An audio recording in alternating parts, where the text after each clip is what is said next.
video, don't forget to subscribe to my channel for more delicious recipes. Also, click on the notification bell so that you get notified each time I upload a new recipe on the channel. Hello, Namaste. Have you ever noticed that some food items taste good in a particular season? And today I'll share a recipe of one such food item. That is Makke Ki Roti or cornmeal bread. I know many people who complain of their Makke Ki Roti getting harder, and today I'll share a special tip on how to keep these rotis softer. Please note the ingredients needed to make Makke Ki Roti. We need cornmeal or makke ka atta, whole wheat flour or gehu ka atta, radish or muli, salt or namak, oil or tel. First of all, we need a small sized radish. Wash it and remove the peel. Grate the radish. Need not grate it very finely. And when the radish is grated, add in salt to it.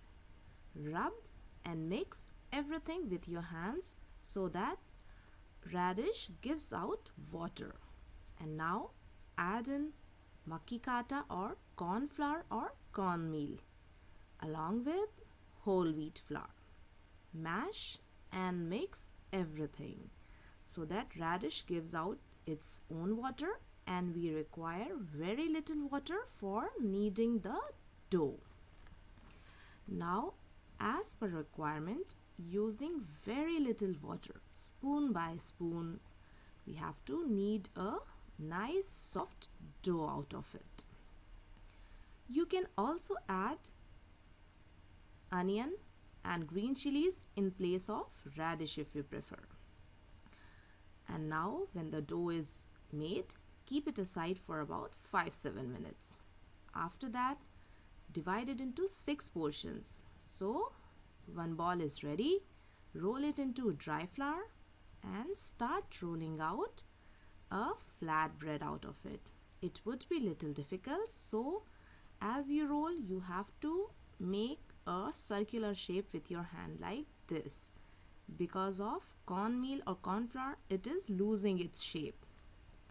And when this flatbread or roti is done, lift it gently and put it over a hot tawa or a pan and cook this on medium high heat using very little, about half or 1 teaspoon of oil only. You may use clarified butter or desi ghee for a yummier flavor. Press and cook on medium high heat only. And see, the roti is ready. Remove it, and similarly we are going to make other rotis. So these corn breads or makke ki roti are ready to be served. Enjoy with sarson This ka Makke Ki saag. Roti tastes best with sarson ka saag. Be sure to subscribe to my channel in case you do not want to miss my sarson ka saag recipe. That's my next upload.